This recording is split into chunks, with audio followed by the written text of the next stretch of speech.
നമസ്കാരം. Sreenarayana Guru open university third semester degree ക്ലാസ്സുകളിലേക്ക് സ്വാഗതം. ഇന്ന് നമ്മൾ ഡിസ്കസ് ചെയ്യാൻ പോകുന്നത് സോഷ്യൽ ബിഹേവിയർ എന്ന പേപ്പറിലെ 4ാമത്തെ ബ്ലോക്കായ ആറ്റിറ്റ്യൂഡ്സ്, സ്റ്റീരിയോടൈപ്സ്, പ്രെജുഡീസ് ആൻഡ് ഡിസ്ക്രിമിനേഷനിലെ 1ാമത്തെ യൂണിറ്റ് ആയിട്ടുള്ള ആറ്റിറ്റ്യൂഡ്സ് എന്ന പാഠഭാഗമാണ്. ആറ്റിറ്റ്യൂഡ് എന്നത് ഒരാളുടെ വിശ്വാസങ്ങളും മൂല്യങ്ങളും രൂപപ്പെടുത്തുന്ന ജീവിതത്തിനോടുള്ള ഒരു സമീപനത്തിനെ ആണ് നമ്മൾ ആറ്റിറ്റ്യൂഡ് എന്നതുകൊണ്ട് ഉദ്ദേശിക്കുന്നത്. ഇതിൽ പോസിറ്റീവ് അല്ലെങ്കിൽ നെഗറ്റീവ് ചിന്തകളും വികാരങ്ങളും എല്ലാം ഉൾപ്പെടാം. ഒരാൾ സാധാരണയായിട്ട് കാര്യങ്ങളെ എങ്ങനെ കാണുന്നു, പ്രതികരിക്കുന്നു എന്നതിനെ കുറിച്ചിട്ടുള്ള ഒരു സുസ്ഥിരമായിട്ടുള്ള ഒരു പെരുമാറ്റ രീതിയെയാണ് നമ്മൾ ആറ്റിറ്റ്യൂഡ് എന്ന് പറയുന്നത്. ഉദാഹരണത്തിന് ഇപ്പൊ ഒരാൾ ദേഷ്യപ്പെടുന്ന ഒരാളാണെന്നുണ്ടെങ്കിൽ, ഒരാൾ ഏതെങ്കിലും ഒരു സാഹചര്യത്തിൽ മാത്രമാണ് ദേഷ്യപ്പെടുന്നത് എന്നുണ്ടെങ്കിൽ അത് അയാളുടെ ഒരു ബാഡ് ആറ്റിറ്റ്യൂഡ് ആയിട്ട് നമുക്ക് കണക്കാക്കാൻ പറ്റില്ല. നേരെ മറിച്ച് അയാൾ എല്ലാ ടൈമും അതുപോലെയുള്ള ഒരു ദേഷ്യപ്പെട്ടുകൊണ്ടിരിക്കുന്ന ഒരു ആറ്റിറ്റ്യൂഡിലാണ് പെരുമാറുന്നത് എന്നുണ്ടെങ്കിൽ അത് അയാളുടെ ഒരു ബാഡ് ആറ്റിറ്റ്യൂഡ് ആയിട്ട് നമുക്ക് കാണാൻ സാധിക്കും. ഇനി അടുത്തതായിട്ട് ക്യാരക്ടറിസ്റ്റിക്സ് ഓഫ് ആറ്റിറ്റ്യൂഡ്സ്. ആറ്റിറ്റ്യൂഡിന്റെ സവിശേഷതകളാണ് പറയാൻ പോകുന്നത്. ഒന്നാമത്തത് ഡയറക്ഷന്. ഇതിനൊരു ദിശ ഉണ്ടായിരിക്കും. ആറ്റിറ്റ്യൂഡ് എന്ന് പറഞ്ഞാൽ ഒരു പോസിറ്റീവ് അല്ലെങ്കിൽ ഒരു നെഗറ്റീവ്, അതും അല്ലെങ്കിൽ ഒരു ന്യൂട്രൽ ആയിരിക്കും എപ്പോഴും. ഇപ്പൊ ഉദാഹരണത്തിന് ഒരു ഭക്ഷണത്തിനോട്, ഒരു പ്രത്യേകതരം ഭക്ഷണത്തിനോട് നമുക്ക് തോന്നുന്ന ഒരു ഇഷ്ടം, അതൊരു പോസിറ്റീവ് ആറ്റിറ്റ്യൂഡാണ്. അതുപോലെ ഏതെങ്കിലും ഒരു പൊളിറ്റിക്കൽ പാർട്ടിയോടുള്ള ഒരു ഇഷ്ടക്കുറവ്, അതൊരു നെഗറ്റീവ് ആറ്റിറ്റ്യൂഡാണ്. ഇങ്ങനെ ഏതെങ്കിലും ഒരു ദിശ എന്തായാലും ഉണ്ടായിരിക്കും. അടുത്തതാണ് ഇന്റൻസിറ്റി. ഈ ആറ്റിറ്റ്യൂഡുകൾ എന്ന് പറഞ്ഞാൽ അത് അതിന്റെ തീവ്രതയ്ക്ക് അനുസരിച്ച്, ഇന്റൻസിറ്റിക്ക് അനുസരിച്ച് അത് വ്യത്യാസപ്പെടാം. അതായത് ചില ആറ്റിറ്റ്യൂഡുകൾ ഭയങ്കര ശക്തമായിട്ടായിരിക്കാം, ചിലത് കുറച്ച് ദുർബലമായിട്ടായിരിക്കും ഉണ്ടാവുക. ഇതിന്റെ ഉദാഹരണമാണ് ഒരാൾക്ക് ഒരു ഭക്ഷണം, ഏതെങ്കിലും ഒരു പെർട്ടിക്കുലർ ഫുഡിനോട് ഭയങ്കരമായിട്ടുള്ള ഒരു വെറുപ്പ്, ആ ഫുഡ് കഴിക്കുകയില്ല, അങ്ങനെയൊക്കെ ഉള്ളത്. അടുത്തതാണ് സാലിയൻസ്, പ്രാധാന്യം. ചില ആറ്റിറ്റ്യൂഡുകൾ ചില വ്യക്തികൾക്ക് അവരുടെ ജീവിതത്തിൽ വളരെയധികം പ്രാധാന്യമുള്ള ഒന്നായിരിക്കും.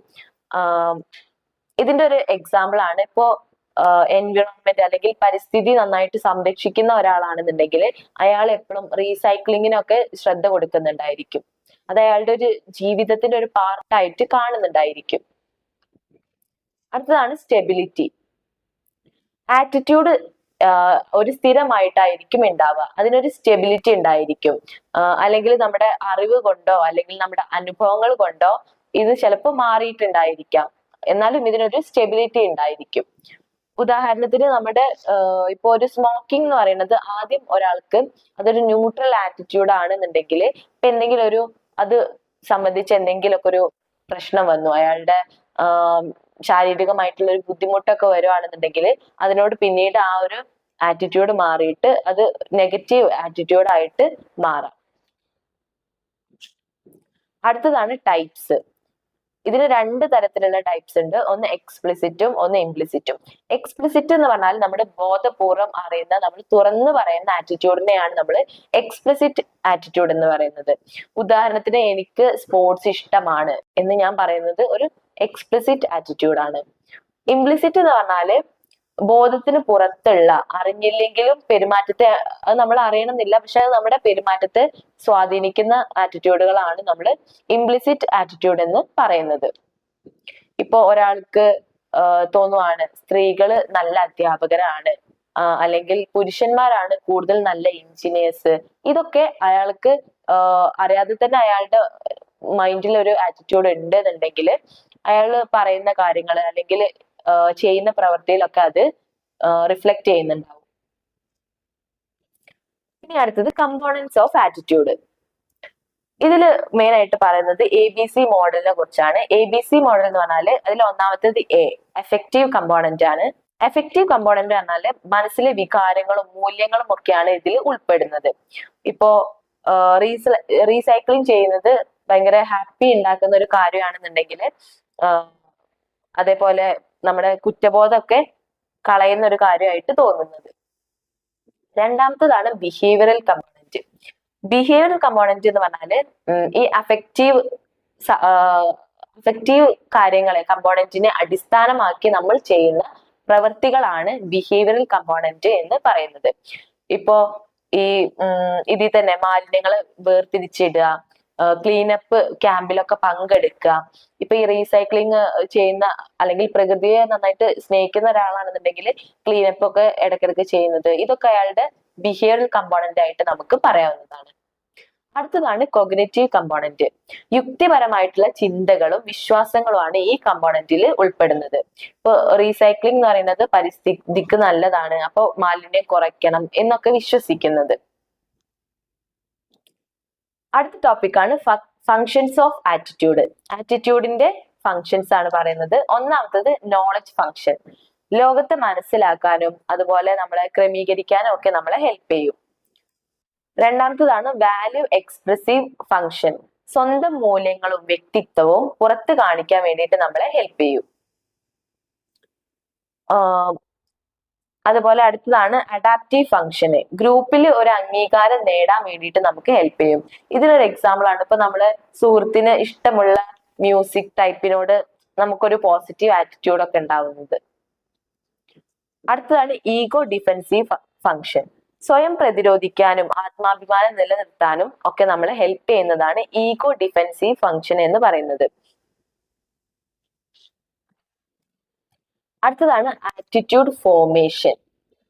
ഒരാൾക്ക് മറ്റാളുകളോടോ അല്ലെങ്കിൽ വസ്തുതകളോടോ സാഹചര്യങ്ങളോടോ ആശയങ്ങളോടോ ഉള്ള ഒരു സമീപനം ഉണ്ടാക്കുന്ന പ്രക്രിയയാണ് നമ്മൾ ആറ്റിറ്റ്യൂഡ് ഫോർമേഷൻ എന്ന് പറയുന്നത്. തിയറീസ് ഓഫ് ആറ്റിറ്റ്യൂഡ് ഫോർമേഷൻ ആണ് അടുത്തത് പറയുന്നത്. അതിൽ ഒന്നാമത്തെ തിയറിയാണ് classical conditioning theory. Ivan Pavlov ആണ് ഇത് പ്രപ്പോസ് ചെയ്തിട്ടുള്ളത്. ഒരു വസ്തുവിനെ അല്ലെങ്കിൽ ഒരു ന്യൂട്രൽ സ്റ്റിമുലസിനെ നമ്മൾ പോസിറ്റീവ് ഓർ നെഗറ്റീവ് ആയിട്ടുള്ള അനുഭവങ്ങളുമായിട്ട് ആവർത്തിച്ച് കൂട്ടിച്ചേർത്താലേ ആ വസ്തുവിനോടും നമുക്ക് ആ ഒരു അതേ രീതിയിലുള്ള ഒരു അനുഭവം നമുക്ക് തോന്നി തുടങ്ങും. ഇപ്പൊ നമ്മള് ഇതിന്റെ ഒരു എക്സാമ്പിൾ പറയുകയാണെന്നുണ്ടെങ്കിൽ, നല്ല ഒരു മ്യൂസിക് നമ്മള് കൂട്ടിച്ചേർത്തിട്ടുള്ള ഒരു പരസ്യം കാണുകയാണെന്നുണ്ടെങ്കിൽ ആ ഒരു മ്യൂസിക് നമുക്ക് ഇഷ്ടമാണെന്നുണ്ടെങ്കിൽ ആ പരസ്യവും നമ്മൾ ആ പരസ്യത്തിൽ കാണുന്ന ആ ഉൽപ്പന്നത്തോടും ഒരു പോസിറ്റീവ് ആയിട്ടുള്ള ഒരു ആറ്റിറ്റ്യൂഡ് നമുക്ക് ഫോം ചെയ്യും. അടുത്തതാണ് ഇൻസ്ട്രുമെന്റൽ കണ്ടീഷനിങ് തിയറി. ഇത് BF സ്കിന്നർ ആണ് പ്രപ്പോസ് ചെയ്തിട്ടുള്ളത്. റിവാർഡ് കിട്ടുന്ന പ്രവർത്തികളോട് ഒരു പോസിറ്റീവ് സമീപനവും നമുക്ക് ശിക്ഷ കിട്ടുന്ന അല്ലെങ്കിൽ പണിഷ്മെന്റ് കിട്ടുന്ന പ്രവർത്തികളോട് ഒരു നെഗറ്റീവ് ആറ്റിറ്റ്യൂഡ് നമുക്ക് രൂപപ്പെടും. ഈ തിയറിയിൽ ഇതാണ് പറയുന്നത്. ഇതിന്റെ ഒരു ഉദാഹരണമാണ് റീസൈക്ലിംഗ് ചെയ്താൽ നമുക്ക് പ്രശംസ കിട്ടും, അത് തുടർന്നും ചെയ്യാനുള്ള ഒരു നല്ലൊരു ആറ്റിറ്റ്യൂഡിലോട്ട് നമ്മളെ നയിക്കുന്നത്. അടുത്തതാണ് സോഷ്യൽ ലേണിംഗ് തിയറി. ഇത് ആൽബർട്ട് ബന്ദൂരയാണ് പ്രപ്പോസ് ചെയ്തിട്ടുള്ളത്. മറ്റുള്ളവരെ, അതായത് നമ്മുടെ ഫാമിലി, ഫ്രണ്ട്സ്, സെലിബ്രിറ്റീസ് ഇവരെയൊക്കെ കാണുകയും അവർ ചെയ്യുന്നത് അനുകരിക്കുകയും ചെയ്യുന്ന ഇതിലൂടെ നമുക്കൊരു ആറ്റിറ്റ്യൂഡ് രൂപപ്പെടുന്നത്. ഇതിനൊരു എക്സാമ്പിൾ ആണ് നമ്മുടെ മാതാപിതാക്കൾ നന്നായിട്ട് പുസ്തകങ്ങളൊക്കെ വായിക്കുന്നവരാണെന്നുണ്ടെങ്കിൽ അത് കണ്ട് അത് അനുകരിക്കാൻ വേണ്ടിയിട്ട് ആ കുട്ടികളും ശ്രമിക്കും. ഇതുവഴി ആ ആറ്റിറ്റ്യൂഡും അവർക്ക് ഫോം ചെയ്യുന്നുണ്ടാവും. അടുത്തത് ആറ്റിറ്റ്യൂഡ് ആൻഡ് ബിഹേവിയർ. റിച്ചാർഡ് ലാപ്പിയൻ അമേരിക്കയിലുടനീളം ഒരു ചൈനീസ് ദമ്പതികളുമായിട്ട് ഒരു സ്റ്റഡി നടത്തുകയുണ്ടായി. ഈ സ്റ്റഡിയിൽ എന്താ പറയുന്നത് വെച്ചാല്, ആ കാലത്ത് അമേരിക്കക്കാർക്ക് ഈ ചൈനീസ് ആൾക്കാരുകളോടൊക്കെ ഒരു വിരോധമൊക്കെ ഉണ്ടായിരുന്നു. ഇദ്ദേഹം അങ്ങനെ പല ഹോട്ടലുകളിലും കയറി ഇറങ്ങിയിട്ട് 251 ഹോട്ടലുകളിലൊക്കെ കയറിയിട്ട് ഇവർക്ക് എങ്ങനെയാണ് അവിടെ താമസിക്കാൻ വേണ്ടിയിട്ട് ഒരു റൂം കൊടുക്കോ എന്ന് ചോദിച്ചു. അപ്പൊ അതില് ഒരു ഹോട്ടൽ അല്ലാത്തവരെല്ലാവരും അതിനോട് ഒരു പോസിറ്റീവ് ആറ്റിറ്റ്യൂഡാണ് കാണിച്ചിട്ടുണ്ടായിരുന്നത്. എന്നാൽ ഇയാൾ പിന്നീട് ഇതേ സ്ഥാപനങ്ങളിലോട്ടൊക്കെ ഒരു ക്വസ്റ്റ്യനെയർ കൊടുത്തു. ആ ക്വസ്റ്റ്യനെയർ അയച്ചപ്പോ അതില് 92% ആളുകളും അവര് ആ ചൈനീസ് അതിഥികളെ സ്വീകരിക്കില്ല എന്ന ഒരു മറുപടിയാണ് കൊടുത്തിട്ടുണ്ടായിരുന്നത്. അപ്പോ ഇത് നമ്മുടെ ഈ ആറ്റിറ്റ്യൂഡ് നമ്മൾ എങ്ങനെയാണ്, ഇപ്പൊ അയാള് ചെയ്ത ആ ഒരു കാര്യം അയാൾക്ക് പറയുന്നത് എന്താന്ന് വെച്ചാൽ, ഇപ്പൊ നമ്മൾ ആ ആറ്റിറ്റ്യൂഡ് നമ്മൾ നേരിട്ട് കാണുമ്പോ അവര് ആ ആറ്റിറ്റ്യൂഡ് അല്ലാതെ അവര് ആ ആറ്റിറ്റ്യൂഡിനെ മറച്ചു വെച്ചുകൊണ്ട് അവർ വേറെ ഒരു വിപരീത രീതിയിൽ അവര് ബിഹേവിയർ ചെയ്യുന്നതാണ് കാണുന്നത്. അതായത് അവർക്ക് ചൈനീസുകാരെ ഇഷ്ടമല്ല, എന്നിട്ടും അവർ റൂം കൊടുക്കാന്ന് ആദ്യം പറയുന്നു. എന്നാൽ അവരുടെ ഈ അവരില്ലാത്തൊരു ടൈമിലാണെന്നുണ്ടെങ്കിൽ ഇതിനോടൊരു നെഗറ്റീവ് ആസ്പെക്റ്റ് ആണ് അവര് കാണിച്ചിട്ടുള്ളത്, അവര് കൊടുക്കില്ല എന്നുള്ള രീതിയിൽ. അങ്ങനെ ഈ നമ്മുടെ അതാണ് പറയുന്നത്, നമ്മുടെ ബിഹേവിയറിനെ നമ്മൾ എങ്ങനെയാണ് നമ്മുടെ ആറ്റിറ്റ്യൂഡ് എന്നുള്ളത് നമ്മുടെ ബിഹേവിയറിനെ സ്വാധീനിക്കുന്നുണ്ട്. എപ്പോഴാണ് ആറ്റിറ്റ്യൂഡ് പെരുമാറ്റത്തെ സ്വാധീനിക്കുന്നത് എന്നതാണ് അടുത്തതായിട്ട് നമ്മൾ നോക്കുന്നത്. ഒന്നാമത്തത് ബിഹേവിയറിന്റെ കാര്യത്തിലാണ് പറയുന്നത്. ചോദ്യങ്ങൾ പ്രത്യേക സാഹചര്യത്തിൽ ചോദിക്കുമ്പോൾ പെരുമാറ്റം കൂടുതൽ കൃത്യമായിട്ട് നമുക്ക് പ്രവചിക്കാൻ പറ്റും. രണ്ടാമത്തത് ഒരു വ്യക്തിയുടെ ഗുണമാണ് പറയുന്നത്. സ്വന്തം വികാരങ്ങൾക്കനുസരിച്ച് ജീവിക്കുന്നവർക്ക് ആറ്റിറ്റ്യൂഡും ബിഹേവിയറും തമ്മിൽ കൂടുതൽ പൊരുത്തം കാണാം. മൂന്നാമത്തത് നമ്മുടെ ചുറ്റുപാടുകളെ കുറിച്ചാണ് പറയുന്നത്. സമൂഹത്തിന്റെ നോംസ് അല്ലെങ്കിൽ സമയം തുടങ്ങിയ സാഹചര്യങ്ങൾ നമ്മുടെ പെരുമാറ്റത്തെയൊക്കെ സ്വാധീനിക്കും. ഉദാഹരണത്തിൽ ഒരു ഭയങ്കര സൗണ്ട് ഒക്കെ ഉള്ള ഒരു ഒട്ടും ഇഷ്ടമല്ലാത്ത ഒരു പാർട്ടിയിലാണെന്നുണ്ടെങ്കിലും, നമ്മുടെ ഫ്രണ്ടിന്റെ പാർട്ടി ഒക്കെ ആണെന്നുണ്ടെങ്കിൽ നമ്മൾക്ക് അതിനോട് ഒട്ടും ഇഷ്ടമല്ലെങ്കിൽ പോലും, ഒരു നെഗറ്റീവ് ആറ്റിറ്റ്യൂഡ് ആണെങ്കിൽ പോലും നമ്മൾ ആ പാർട്ടിയിൽ നിൽക്കുന്നുണ്ടാവും. അത് ഒരു പോസിറ്റീവ് ബിഹേവിയർ നമ്മൾ അതിന് വേണ്ടിയിട്ട് കാണിക്കുന്നുണ്ടാവും. അടുത്തതാണ് ആറ്റിറ്റ്യൂഡിന്റെ ഗുണം, അതായത് നേരിട്ടുള്ള അനുഭവം വഴി രൂപപ്പെട്ട സമീപനം. ഇപ്പൊ ഒരാള് ഭക്ഷണം കഴിച്ചിട്ട് ഒരാള് എന്തെങ്കിലും മോശം അഭിപ്രായം അതിനകത്തോട്ട് ഉണ്ടായാല്, അല്ലെങ്കിൽ ഒരു മോശം ആറ്റിറ്റ്യൂഡാണ് ഉണ്ടെന്നുണ്ടെങ്കിൽ അത് കാണുമ്പോൾ നമുക്ക് ഉടനെ ഒരു എന്താ പറയാ, ഒരു അസഹിഷ്ണുത നമുക്ക് തോന്നുക. അതായത് വേറൊരാള് ഇത് കണ്ടിട്ട് നമുക്ക് അതേപോലെ തോന്നുക. അയാൾക്ക് അത് കഴിച്ചിട്ട് ഒരു നെഗറ്റീവ് ആറ്റിറ്റ്യൂഡ് ആയിട്ട് പിന്നീട് ഉണ്ടായെന്നുണ്ടെങ്കിൽ അത് നമ്മളുടെ ബിഹേവിയറിലും അത് പ്രതിഫലിക്കുന്നുണ്ടാവും. അടുത്തതാണ് ആറ്റിറ്റ്യൂഡ് പെരുമാറ്റത്തെ എങ്ങനെ നയിക്കുന്നു എന്നുള്ളതാണ് അടുത്ത പറയുന്നത്. ഒന്നാമത്തതാണ് attitude to behaviour process model. ഈ മോഡലിൽ ഫേസിയോ ആണ് ഈ മോഡൽ പ്രപ്പോസ് ചെയ്തിട്ടുള്ളത്. ഈ മോഡൽ പ്രകാരം ചിലപ്പോഴൊക്കെ ആളുകൾ ആലോചിക്കാതെ തന്നെ അവരുടെ ആറ്റിറ്റ്യൂഡ് പെരുമാറ്റത്തിലേക്ക് നയിക്കാറുണ്ട്. അതായത് ഇപ്പോ എക്സാമ്പിൾ പറയുകയാണെന്നുണ്ടെങ്കിൽ, ഒരു പാമ്പിനെ ഭയന്ന് ഉടൻ നമ്മൾ മാറി നിൽക്കുക, ഇതിനൊരു എക്സാമ്പിൾ ആണ്. അടുത്തതാണ് theory of planned behaviour. Ajzen and Fishbein അവതരിപ്പിച്ചിട്ടുള്ള ഈ സിദ്ധാന്തത്തിൽ പറയുന്നത്, ആളുകൾക്ക് സമയം ലഭിക്കുകയാണെന്നുണ്ടെങ്കിൽ അവരുടെ ഇന്റൻഷൻ ആണ് അവരുടെ പെരുമാറ്റം പ്രവചിക്കാൻ ഏറ്റവും നല്ല മാർഗം എന്നാണ് ഈ ഒരു മോഡലിൽ പറയുന്നത്. ഇന്റൻഷൻ എന്നത് നമ്മുടെ സമീപനം, അതുപോലെ നമ്മുടെ social norms, subjective norms, perceived control, ഇതിനൊക്കെ ആശ്രയിച്ചിട്ടായിരിക്കും ഉണ്ടാവുക. അടുത്തൊരു ടോപ്പിക്കാണ് പെർസുവേഷൻ. ഒരാളുടെ ആറ്റിറ്റ്യൂഡും ബിഹേവിയറും ഫലപ്രദമായിട്ടുള്ള രീതിയിൽ സ്വാധീനിച്ച് മാറ്റുന്നതിനെയാണ് നമ്മൾ പെർസുവേഷൻ എന്ന് പറയുന്നത്. ഇനി അടുത്തതായിട്ട് നമ്മൾ ആറ്റിറ്റ്യൂഡ് ചേഞ്ചിന്റെ തിയറീസ് ആണ് പറയുന്നത്. ഒന്നാമത്തത് ബാലൻസ് തിയറി. ഫ്രിറ്റ്സ് ഹെയ്ഡർ ആണ് ഇത് പ്രപ്പോസ് ചെയ്തിട്ടുള്ളത്. വ്യക്തികൾക്ക് അവരുടെ ആറ്റിറ്റ്യൂഡ്സും ബന്ധങ്ങളും തമ്മിൽ ഒരു ബാലൻസ്, ഒരു സന്തുലനം വേണമെന്ന് ആണ് ഈ ഒരു സിദ്ധാന്തം പറയുന്നത്. അതായത് നമ്മളുടെ ആറ്റിറ്റ്യൂഡും അതുപോലെ നമ്മളുടെ ബന്ധങ്ങളും തമ്മിൽ ഒരു ഇക്വിലിബ്രിയം വേണമെന്നാണ് ഈ ഒരു ബാലൻസ് തിയറിയിൽ, രണ്ടും തമ്മിൽ ഒരു ബാലൻസ് വേണമെന്നാണ് ഈ തിയറിയിൽ പറയുന്നത്. ഇതിന്റെ ഒരു ഉദാഹരണമാണ്, നമ്മൾ ഒരു സെലിബ്രിറ്റിയെ ഇഷ്ടപ്പെടുന്നു, ആ സെലിബ്രിറ്റി ഒരു സാമൂഹിക കാര്യം പിന്തുണയ്ക്കുന്നുണ്ട്, അപ്പൊ നമുക്കും ആ ഒരു സെലിബ്രിറ്റിയോടുള്ള ആ ഒരു ഇഷ്ടം, നമുക്ക് ഒരു മമ്മൂട്ടി എന്തെങ്കിലും ഒരു കാര്യം ഒരു ആഡിൽ പറയുകയാണെന്നുണ്ടെങ്കിൽ നമുക്ക് ആ മമ്മൂട്ടിയോടുള്ള ഇഷ്ടം ആ ആഡിൽ എന്താണോ പറയുന്നത് ആ ഒരു കാര്യത്തിനോടും കൂടെ ആ ഒരു ഫീലിങ്സ് വരില്ലേ. ഇതാണ് ഈ ബാലൻസ് തിയറിയിൽ പറയുന്നത്. അടുത്തതാണ് കോഗ്നിറ്റീവ് ഡിസോണൻസ് തിയറി. ലിയോൺ ഫെഷ്നിങ്ങർ ആണ് ഇത് പ്രപ്പോസ് ചെയ്തിട്ടുള്ളത്. വ്യക്തികൾക്ക് അവരുടെ അഭിപ്രായങ്ങള്, പെരുമാറ്റങ്ങള്, വിശ്വാസങ്ങള് തമ്മിൽ പൊരുത്തക്കേട് എന്തെങ്കിലും ഉണ്ടായാലേ അതിലൊരു അസ്വസ്ഥത അവർക്ക് ഉണ്ടാകും. ഈ അസ്വസ്ഥത കുറയ്ക്കാൻ വേണ്ടിയിട്ട് അത് ഇവരെ അഭിപ്രായങ്ങള് അല്ലെങ്കിൽ ഇവരുടെ പെരുമാറ്റങ്ങള് മാറ്റാൻ വേണ്ടിയിട്ട് ശ്രമിക്കും. ഇതാണ് ഈ കോഗ്നിറ്റീവ് ഡിസോണൻസ് തിയറിയിൽ പറയുന്നത്. ഇതിന്റെ ഒരു ഉദാഹരണമാണ്, ഇപ്പൊ നിങ്ങൾ നന്നായിട്ട് എൻവിറോൺമെന്റ് ഒക്കെ നന്നായിട്ട് സംരക്ഷിക്കുന്ന ആളാണെന്നുണ്ടെങ്കിൽ പക്ഷെ നിങ്ങൾ പ്ലാസ്റ്റിക്കിന്റെ വെള്ളക്കുപ്പിയിലാണ് വെള്ളം കുടിക്കുന്നത്. അപ്പൊ ഈ ഒരു പരിസ്ഥിതിയെ നന്നാക്കുന്നതും അതുപോലെ ഈ ഒരു ബിഹേവിയർ, പ്ലാസ്റ്റിക്കിന്റെ വെള്ളക്കുപ്പിയിലാണ് കുടിക്കുന്നത് എന്നുള്ള ഈ ബിഹേവിയറും തമ്മിൽ ഒരു കോൺഫ്ലിക്റ്റ് ഉണ്ടല്ലോ. അപ്പൊ ഈ ഒരു ഡിസണൻസ് കുറയ്ക്കാൻ വേണ്ടിയിട്ട് അവിടെ എന്ത് ചെയ്യും, റീസൈക്ലിങ്ങിന് പറ്റുന്ന പിന്നീട് ഉപയോഗിക്കാൻ പറ്റുന്ന ടൈപ്പുള്ള ബോട്ടിൽസിൽ ഇയാള് വെള്ളം കുടിക്കാൻ വേണ്ടിയിട്ട് ശ്രമിക്കുക. ഇത് ഇതിനൊരു ഉദാഹരണമാണ്. അടുത്ത മോഡലാണ് എലാബറേഷൻ ലൈക്ലിഹുഡ് മോഡൽ. വ്യക്തികള് പ്രേരണാത്മക സന്ദേശങ്ങൾ രണ്ട് മാർഗങ്ങളിലൂടെയാണ് പ്രോസസ് ചെയ്യുന്നത് എന്നാണ് ഈ ഒരു തിയറിയിൽ പറയുന്നത്. ഒന്നാമത്തത് സെൻട്രൽ റൂട്ട്. വിശദമായിട്ട് ആലോചിച്ച് തെളിവുകളൊക്കെ പരിശോധിച്ച് നമ്മളുടെ അറിവും കാര്യങ്ങളും എല്ലാം കോർത്തിണക്കിക്കൊണ്ടാണ് ഈ ഒരു രീതിയിൽ നമ്മൾ ഒരു ആറ്റിറ്റ്യൂഡ് നമ്മൾ ഫോം ചെയ്യാം. ഇത് ദീർഘകാലവും സ്ഥിരവുമായ അഭിപ്രായങ്ങൾ നമുക്ക് ഉണ്ടാക്കാൻ വേണ്ടിയിട്ട് ശ്രമിക്കും. അടുത്തതാണ് പെരിഫറൽ റൂട്ട്. ലളിതമായിട്ടുള്ള സൂചകങ്ങള്, നമ്മുടെ ആത്മവിശ്വാസമോ അല്ലെങ്കിൽ എന്തെങ്കിലും എണ്ണൊക്കെ നോക്കിങ്ങാണ്ട് നമ്മൾ തീരുമാനം എടുക്കുന്നത്. ഇത് ചെറിയ അല്ലെങ്കിൽ താൽക്കാലിക ഫലങ്ങൾ മാത്രമായിട്ടായിരിക്കും നൽകുന്നുണ്ട്.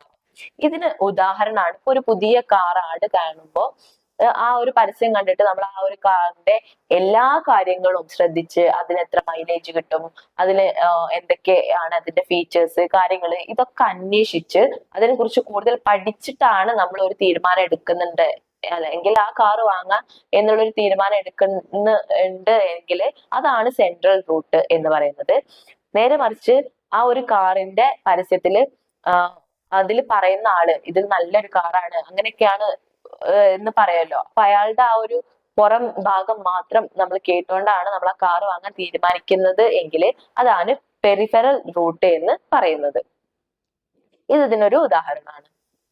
അടുത്തത് സ്ട്രാറ്റജീസ് ഓഫ് പെർസ്വേഷൻ.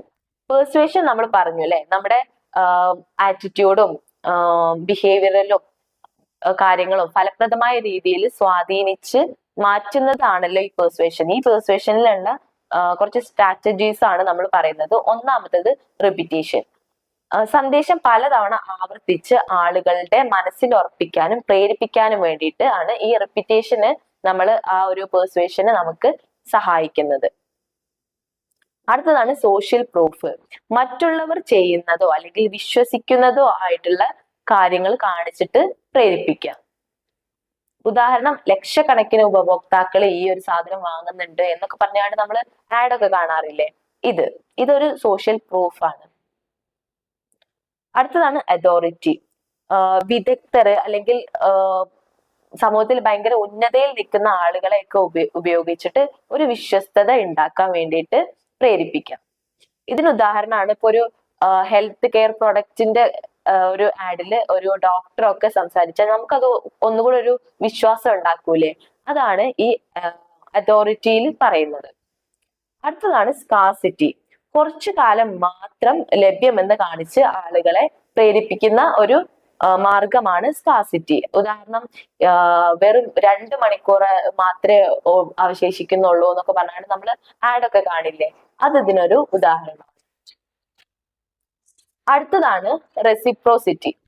ഒരു ചെറിയ കാര്യത്തിന് പകരം നമ്മൾ എന്ത് ചെയ്യുക, ആളുകൾക്ക്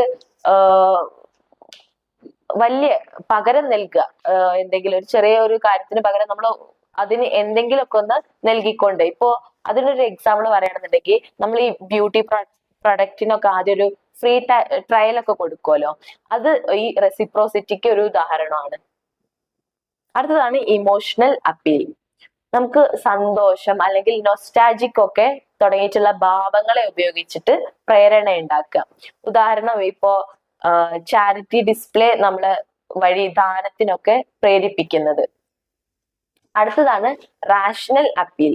ഇപ്പൊ ലോജിക് ആയിട്ടുള്ള ഡേറ്റ അല്ലെങ്കിൽ തെളിവൊക്കെ ഉപയോഗിച്ചിട്ട് മറ്റുള്ളവരെ പ്രേരിപ്പിക്കാം. ഇപ്പോ അതിനൊരു ഉദാഹരണമാണ് ഇപ്പോ ഈ ഒരു പ്രൊഡക്റ്റിന്റെ സ്റ്റാറ്റിസ്റ്റിക്സ് ഒക്കെ കാണിച്ചുകൊണ്ട് നമ്മള് ആഡൊക്കെ കാണാറില്ലേ, അത്. അടുത്തത് ബാൻഡ് വാഗൺ എഫക്റ്റ്. എല്ലാവരും ചെയ്യുന്നതാണ് എന്ന് കാണിച്ചുകൊണ്ട് മറ്റുള്ളവരെ പ്രേരിപ്പിക്കാം.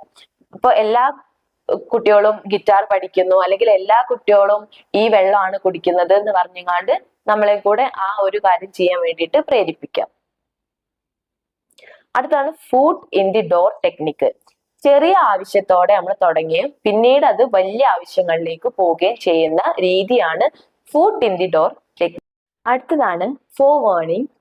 ആരെങ്കിലും ഒരു പെർsuasionന് ശ്രമിക്കുമെന്ന് നമ്മൾ അറിഞ്ഞാല് മുൻകൂട്ടി തന്നെ അതിനോട് പറയേണ്ട ഒരു കൗണ്ടർ ആർഗ്യുമെന്റ് തയ്യാറാക്കി വെക്കുന്നതാണ് ഇതിൽ പറയുന്നത്. ഉദാഹരണത്തിന് ഇപ്പൊ ആരെങ്കിലും ഒരു മീറ്റിംഗിൽ പങ്കെടുക്കാനുണ്ട് എന്ന് നമ്മൾ നേരത്തെ അറിയിച്ചാല് മുന്നേ തന്നെ അതിന് എനിക്ക് സമയം ഉണ്ടാവില്ല, ഞാൻ അതിന് പങ്കെടുക്കില്ല എന്നുള്ള ഒരു മറുപടി നമ്മൾ തയ്യാറാക്കി വെക്കുന്നത്. അടുത്തതാണ് സെൽഫ് കോൺഫിഡൻസ്. സ്വയം വിശ്വാസമുള്ള ആളുകൾ പെർsuasionന് എളുപ്പത്തിൽ ബാധിക്കപ്പെടാറില്ല. കാരണം എനിക്ക് എന്നെ തന്നെ നല്ലൊരു വിശ്വാസമുണ്ട്, ഞാൻ ഇതിന് പോവില്ല എന്നുള്ളതാണെന്നുണ്ടെങ്കിൽ അയാൾ നമുക്ക് പെർsuasionന് അത്രത്തോളം ബാധിക്കാറില്ല. ഉദാഹരണം, ടെക്നോളജി കരിയർ തിരഞ്ഞെടുത്തിയ ഒരു യുവാവിന് കുടുംബ സമ്മർദ്ദത്തെ പ്രതിരോധിക്കുന്നു. ഇത്രയാണ് ഈ ഒരു പാഠഭാഗത്തിൽ നമുക്ക് പഠിക്കാനുള്ളത്.